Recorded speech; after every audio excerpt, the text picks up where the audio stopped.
Hello, everyone. Welcome back to the main event. You're here with me, Daniel, And Aaron. Aaron. Yet another group preview. We're starting to fly through these. How are you feeling now? Obviously, you've been doing a little bit of research, in particular on Frankfurt and Sporting. How are you? How are you feeling about the early prospect of maybe seeing Frankfurt as one of the weaker first seeds and Sporting? Maybe having a few dark horse players to choose from. You still feeling that way without spoilers? Yeah, I think that I said that from the start that Frankfurt were always going to kind of be that team just because, and it's not anything against Frankfurt. They didn't finish in the top four places in Germany. So they have that. I'm guessing they were focusing on Europe.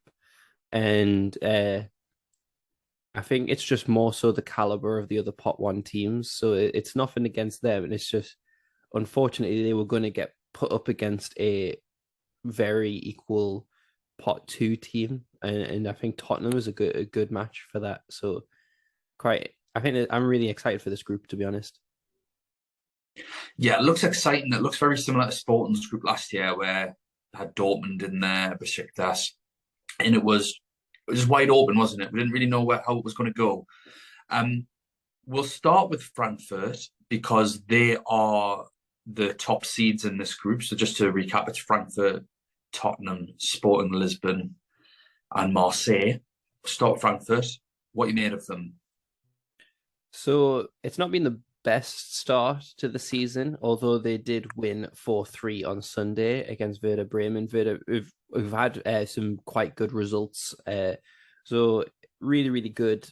Um, I think that was actually their first win, if I remember correctly. Yeah, it's been They're their a, first season. So great that they were able to get that over the line. I do believe that they'll kick on from here, and I think that was one of my biggest concerns was is it going to be too late by the time they actually do kick on and gel? So, um, granted they were unlucky with a few results, but they are a well organized team, and even better for this Saturday coming up, they are against RB Leipzig, which is an All Champions League clash. So we'll be able to kind of get a bit more prospect about them, kind of in that matchup, and that is at home as well. And so kind of with their own fans, and yeah, I'm quite excited to kind of to see how they get on in that matchup and who kind of is the starting 11 because I do believe that that's kind of who they'll play again. Yeah, I've noticed that they've changed formations. So they got beat 6-1 in the first game of Bayern Munich and then drew 1-1. They were playing a 3-4-2-1, but they've since changed to a 4-2-3-1, drawn 1-1 and won 4-3. So make of that what you will. Milo and Dicker have started every game at centre back, regardless of the formation. And they've been quite different elsewhere. Rhodes played 3 to 4 games. Sowers actually played all four, but then everyone's been jumping around. Who else has played many games? Guts has played four, or Goethe, sorry, pronounce his name all kinds of wrong.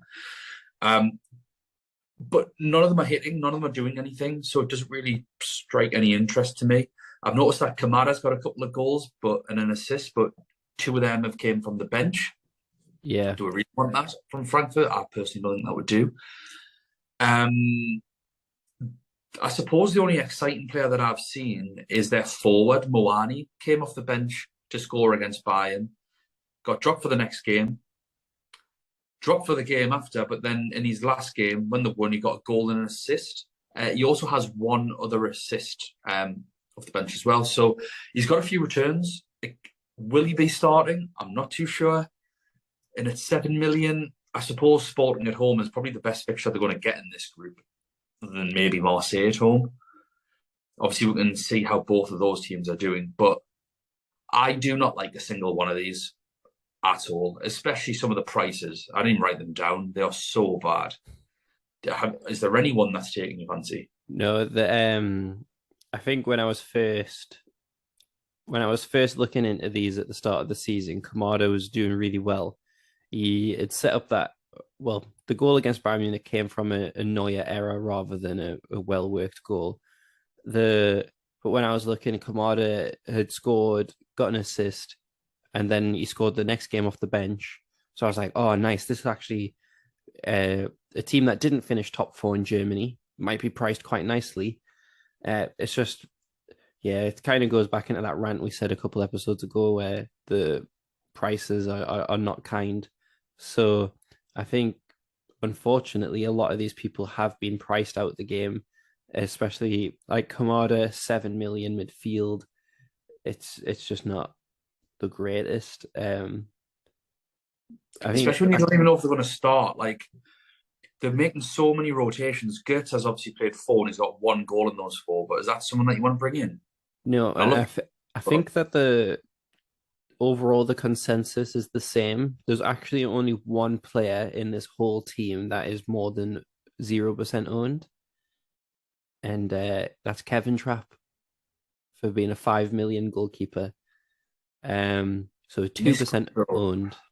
Everyone else is 0. So I think everyone is kind of thinking the same as us on this one. So I don't think anyone's gonna, unless there's absolute like wonder performance maybe this weekend.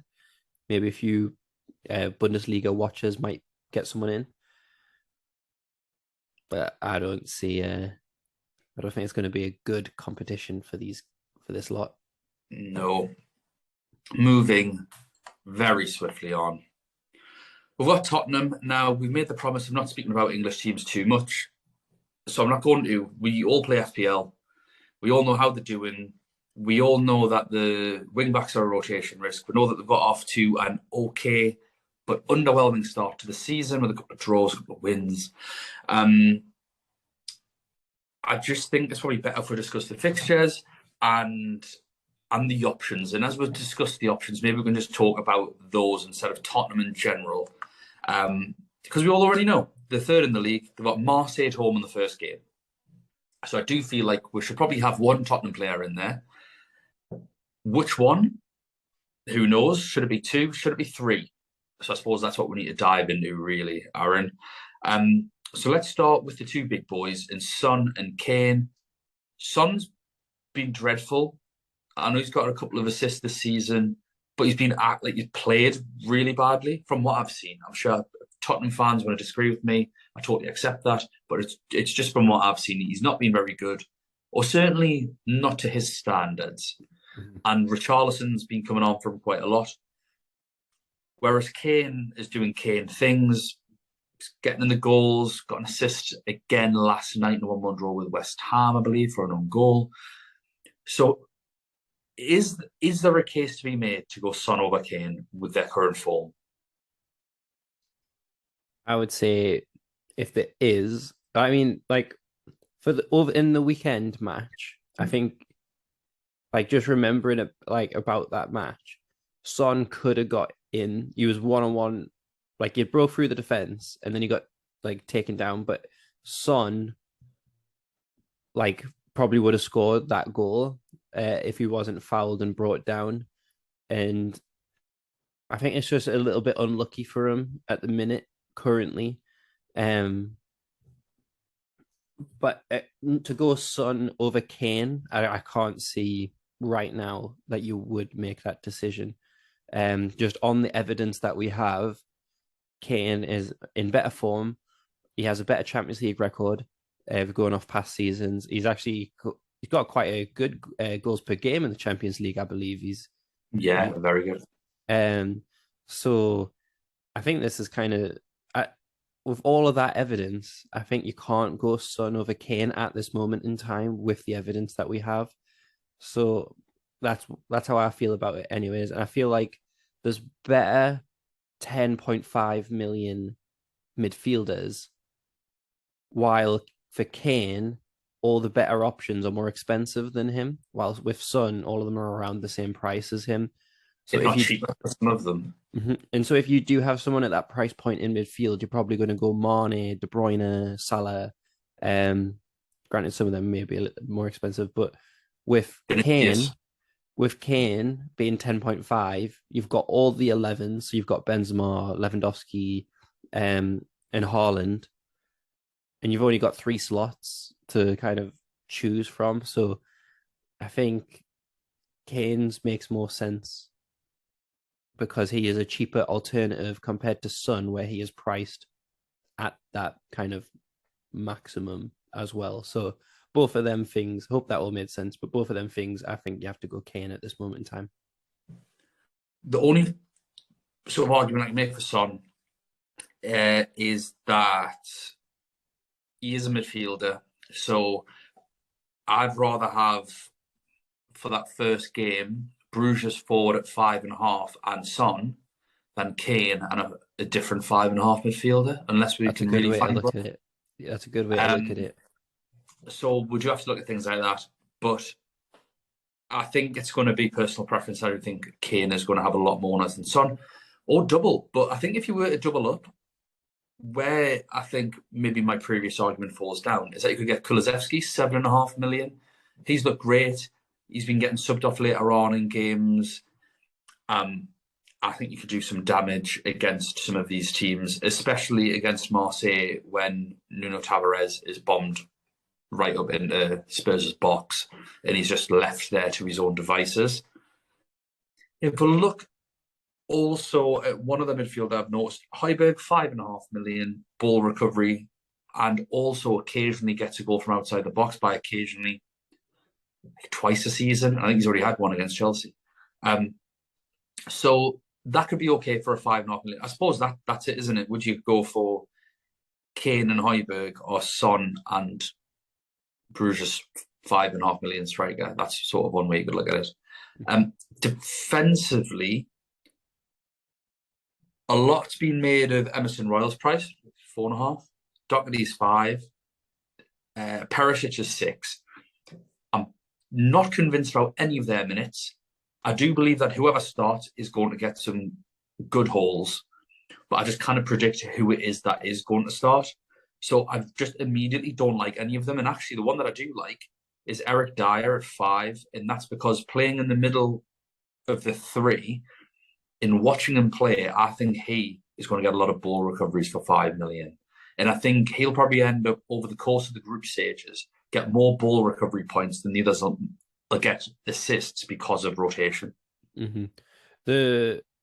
I don't know what his fitness is like, but obviously we have the ball recovery machine Romero in this defense as well, where he was the highest. He had the highest points for a defender for the longest time, and that was at Atlanta's defense. Yeah. So, definitely the centre backs have a little bit more solidity. I think with Tottenham, though, the biggest struggle for this game, match day 1, is the fact that they play Man City the match after. And so, in terms of match day 1, I'm not double. I can't see triple up.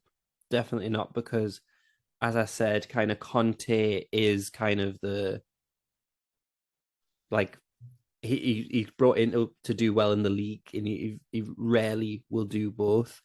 So I think that kind of makes sense. 30 seconds, I'm gonna.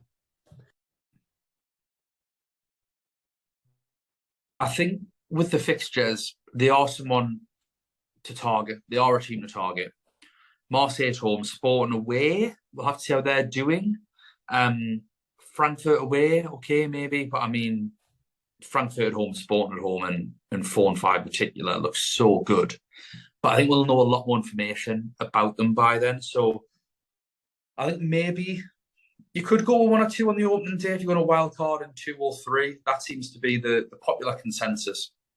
People will be wild carding in either match day 2 or match day 3. Yeah, I think that's probably when, if there is ever a time to double or triple up, it'll be then. But for the first day, I think 1, maybe 2 would be enough. They are quite low. They are quite low owned, in terms of who selected them so far. So I've just had a brief look. The most owned player is Perisic at 7%, which is quite surprising, being a 6 million defender. Kulusevski 6% is the next highest.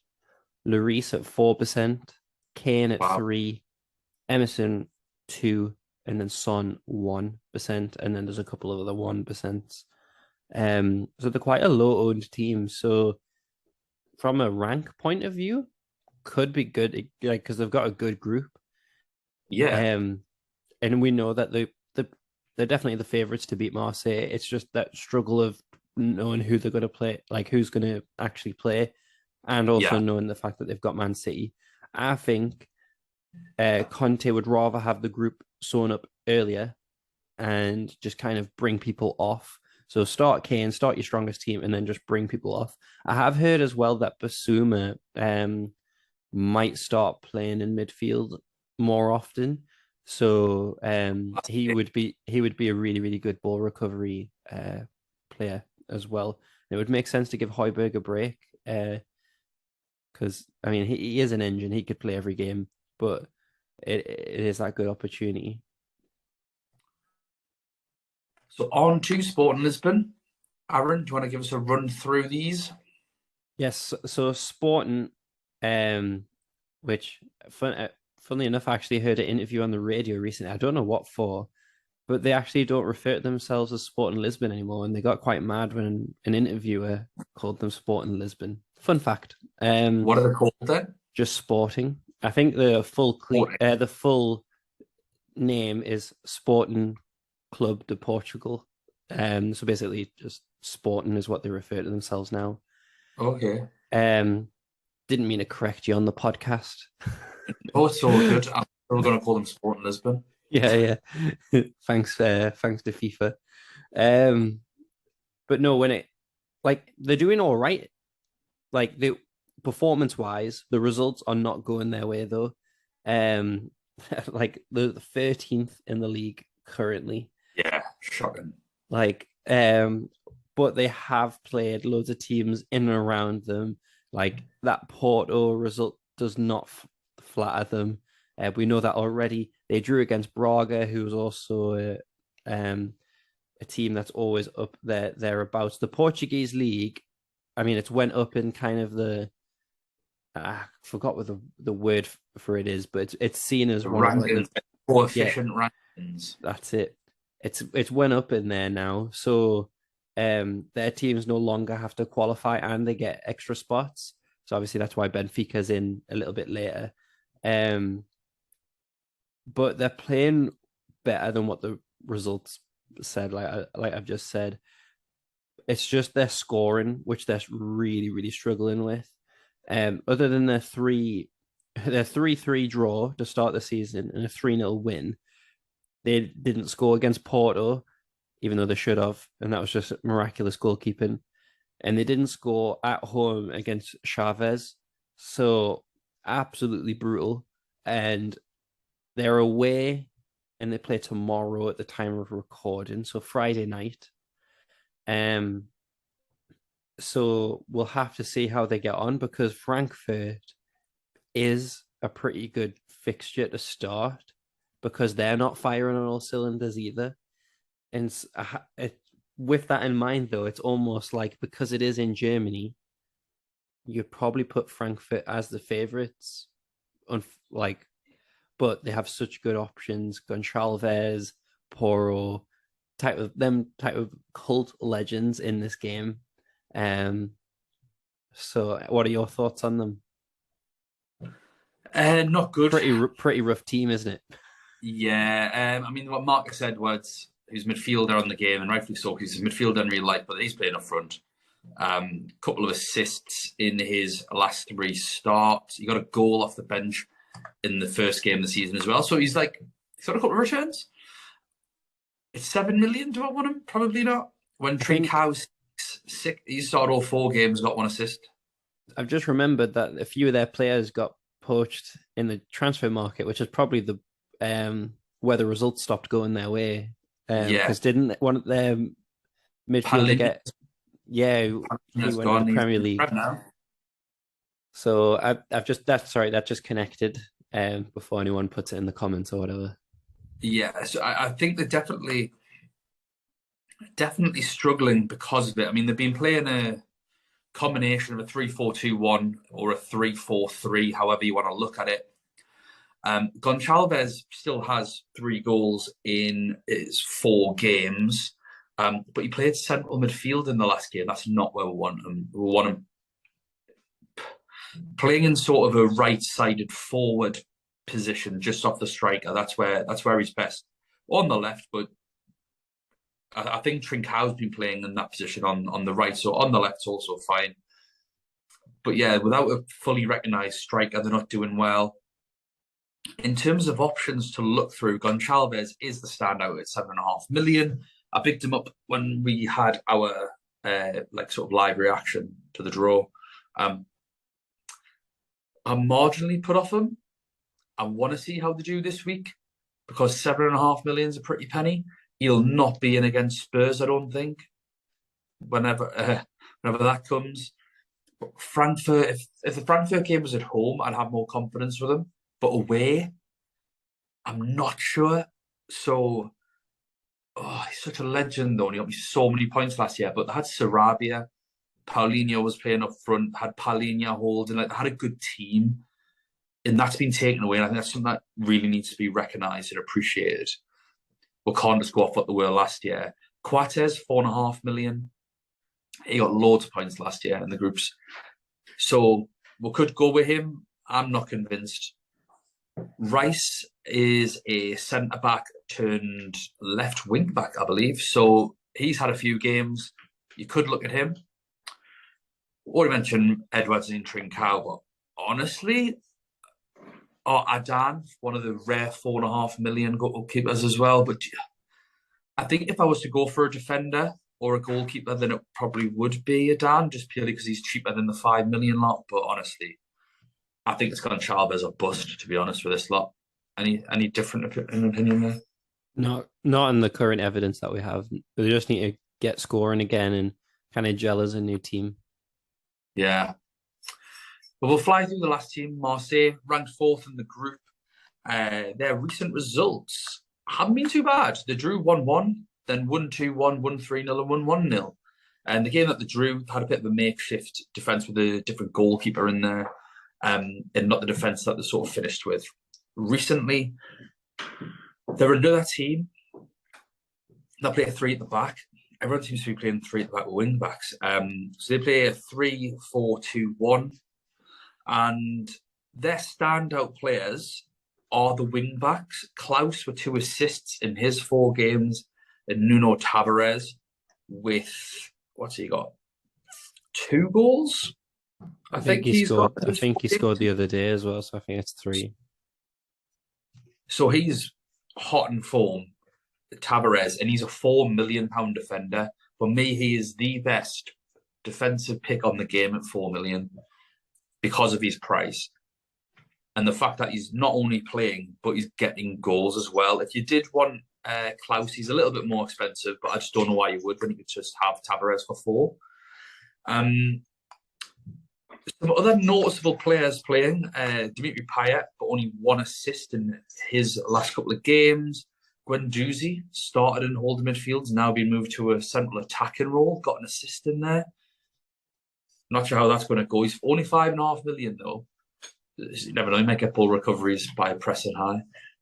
And Alexis Sanchez plays up front for them. So he started the last 3 games. He got 2 goals in the 3-0 win. He missed a pen in the last game though. So it's 6.5 million as a forward. He's a big punt. Spurs away first game. That'd be interesting. The old Arsenal boy going to Spurs. I mean, Tavares is on loan as well from Arsenal. Yeah, Tavares is on loan as well. Oh yeah, tasty. Tavares to Sanchez goal. It's written in the stars. Now with Marseille, I say that in the weekly episodes, but I always felt sorry for them because they always followed straight after Paris Saint-Germain, and there's always a lot more drama going on at Paris Saint-Germain. I think Marseille will be decent in this group. They seem to be performing better currently than Frankfurt and Sporting. And so I don't think we can write them off. It's just a shame that they're kind of against Spurs for this first game. Puts us off, but when we're kind of, especially with your strategy, Dan, there could be a few cheap options in there that are playing more attacking roles, especially when some of, I think their next game is in France against Sporting. I can't remember off the top of my head. So yeah, pretty good options, I think, especially with how Sporting are performing. Yeah, I think Tavares is someone you could just have in from match day one because he's 4 million and playing, regardless of who he's playing against. It's fine because he can go forward. But then Frankfurt at home, Sporting at home, Sporting away, Frankfurt away. I think he's fine for those 4 games. Yeah, Absolutely fine. I just think you can just hold him. You're probably not going to have him, obviously, whatever week you decide to use your limitless. But for the rest of them, yeah, why not? so it's a back-to-back home games. They've got Frankfurt first, then Sporting. So seem to be some good options there. Yeah, they've got Spurs first game though, right? Yeah, Yeah, Spurs away. Sorry, this Yeah. is match day 2 and 3. They've Yeah, got yeah, Frankfurt, then Sporting. Sporting at home, and then you've got the 2 away after that. Yeah. So, any options that you'd consider other than Sanchez, Tavares, and Guendouzi? Not particularly because of the reasons that you said. I think they're the best picks, but Payet is always capable of, obviously, with them adding a point on top of a goal for being outside the box, and the fact that he is really, really good at free kicks. Yeah. Well, he's not just only good at free kicks, but that's one of the things that you remember about him the most. Yeah, I think he has the potential to obviously create and make something happen and create some danger, but just at that price, there's probably better options. You probably wouldn't choose him over like Kulusevski or Royce or anything like that. Yeah. So, Aaron, we haven't been, just as a heads up as well, the 3rd in the league. But Aaron, we haven't been doing like sort of group predictions at the end of these. However, I feel like we should do one for this group because I've got a feeling of all the groups, after doing some research, this is the one I've changed my mind on the most about who's going to finish where. I think it might be quite shocking how much it's changed, which just shows you shouldn't go with your gut reactions. I think with in the live stream, I think I had Sporting second. Frankfurt. I think I had Marseille bottom and Frankfurt third. Yeah, after changing it, to create I would probably have Marseille second, Spurs still top, Marseille second, Frankfurt third, Sporting last. It's probably what I would have. Sporting gone from a team that I think would finish top to finish bottom. Just from looking at, it's mainly they've had the team ripped apart in terms of the spine, and I totally forgot Sarabia going back to PSG. I totally forgot that, slipped my mind. I was like, oh yeah, I was only a loan. And Marseille are playing well. I think I've underestimated them, and I agree. I think they could go through ahead of Frankfurt and Sporting. I think it just goes down to the league, kind of what I was saying, like with the French league just being the way it is, like it's not that competitive. And so whenever I was kind of looking at the results, I was kind of like, oh yeah, Marseille won again. Yeah, but now that we've got more data, we're looking at how they're playing. They seem to be really good attacking football, just performing well, kind of under the radar of, and like under the shadow of Paris Saint-Germain, who obviously the kind of French league's best hope in this competition. Yeah. But I think Marseille could cause an upset because, this is testing my memory. Who was the French team that knocked out Man City a few years ago? Lyon. So the French team, I mean, they've only got 2 teams in it this year, which is a bit of a shock. But they always seem to do well in the Champions League. They seem to get out and do quite well. So could be sleeping on a few of these. Yeah, I think they'll go through as well. And on that bombshell, 2 bombshells in a row, Aaron, we're going to end with. Thank you so much for listening, everyone. Please don't forget to like and subscribe. We are the main event. You can see us at UCL Fantasy Pod on Twitter. We should also be available on Spotify, Apple Podcasts, Google Podcasts. Haven't been recently. Email or tweet Aaron, not me, about this. He's in charge. But we should be there at some point. Really sorry for any delay with that. Best of luck, everyone, and we will see you for the next group stage preview. Bye now.